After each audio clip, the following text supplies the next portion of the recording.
एक चोर चोरी करके गांव वालों से भागता हुआ जंगल में एक बरगद के पेड़ के खोल में छिप जाता है, जहां एक जहरीला सांप रहता था। सांप के काटने से चोर की उसी समय खोल में मौत हो जाती है। चोर की आत्मा बरगद के पेड़ पर रह जाती है। एक रात एक शराबी जंगल से जा रहा था।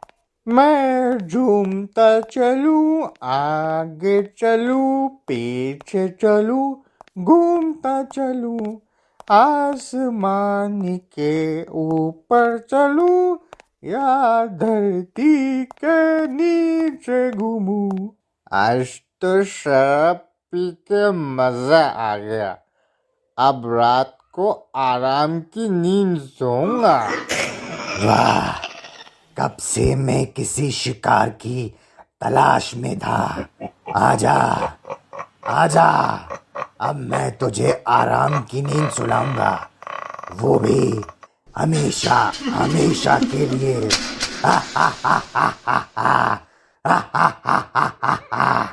और जोर जोर से डरावनी आवाज निकालने लगता है। पूरे जंगल में उसके हंसने की आवाज गूंजने लगती है।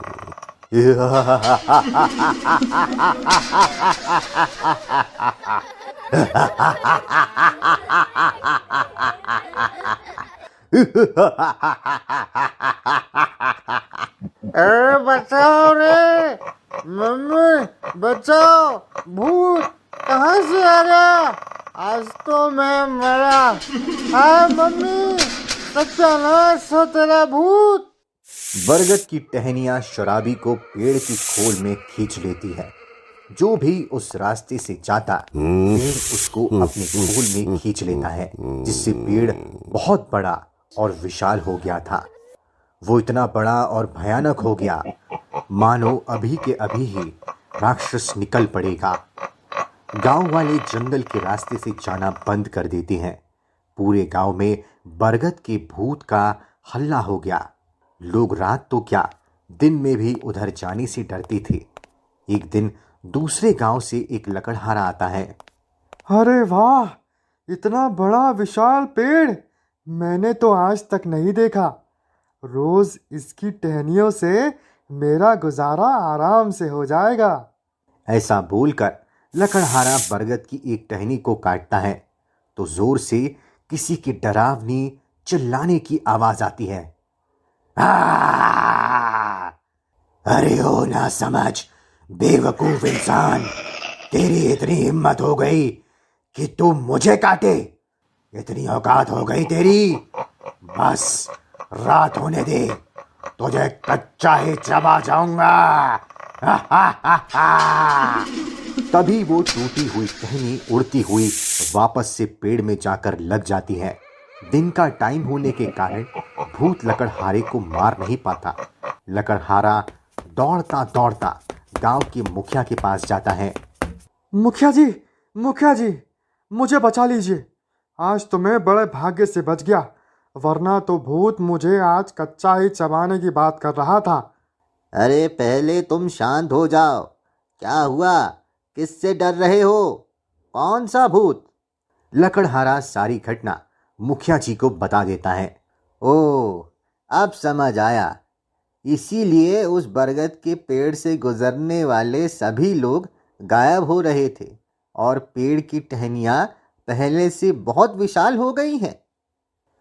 मुखिया गांव वालों के साथ मिलकर गांव के पुजारी बाबा से मिलते हैं और सारी बात बता देते हैं। पुजारी महाराज, अब आप ही कुछ कीजिए। कुछ तो रास्ता निकालिए, वरना इसी तरीके से पूरा गांव समाप्त हो जाएगा। मुखिया जी, आप परेशान मत होइए। भूत को मारने का मुझे रास्ता मिल गया। आज पूरनमासी की रात है। आज इस भूत की ताकत बहुत कम हो गई है। आज ही रात हम भूत पर हमला करेंगे। रात को सभी लोग पेड़ के पास पहुंच जाते हैं। इस बरगद के पेड़ ने अपने खोल में सभी लोगों को मारकर उनकी हड्डियां जमा कर रखी है, जिससे ये पेड़ काफी शक्तिशाली हो गया है। सबसे पहले हमें इसके खोल से सारी हड्डियों को बाहर निकालना होगा। मैं पेड़ पर गंगा जल डाल देता हूँ, जिससे ये भूत ना तो बाहर जा सकेगा, ना ही हमारा कुछ बिगाड़ सकेगा। आप सभी लोग जल्दी जल्दी पेड़ की टहनियाँ काट दो। सभी गांव वाले पुजारी के कहे अनुसार करती हैं। ओम ह्रीं ह्रीं चामुंडा नमः, ओम ह्रीं ह्रीं चामुंडा नमः बोलकर बरगद के पेड़ पर जादुई जल डाल देता है। पेड़ का भूत डरावनी डरावनी आवाज निकालने लगता है। पूरा गांव उसकी आवाज से कांप जाता है।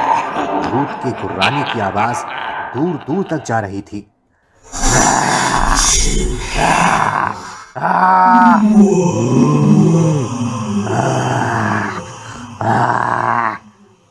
जोर जोर से तूफान बिजली कड़कने लगती है और वो भूत बरगद के पेड़ में कैद हो जाता है।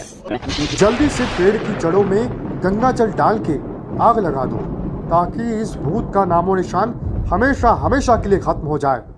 इन हड्डियों को भी उसी आग में जलाकर भस्म कर दो। सभी गांव वाले जड़ के साथ बरगद के पेड़ और हड्डियों को साथ में जला देती हैं। बचाओ बचाओ, आ आ आ बचाओ, आ मुझे छोड़ दो, मुझे जाने दो। मैं यहाँ से वापस चला जाऊंगा, कभी इस गांव में वापस नहीं आऊंगा। मैं मर गया रे, बचाओ रे, बचाओ बचाओ, भूत की जोर जोर से चिल्लाने रोने की आवाज जंगल में आने लगती है। भूत चिल्लाता चिल्लाता मर जाता है और गांव वाले बरगद के भूत से मुक्त हो जाते हैं।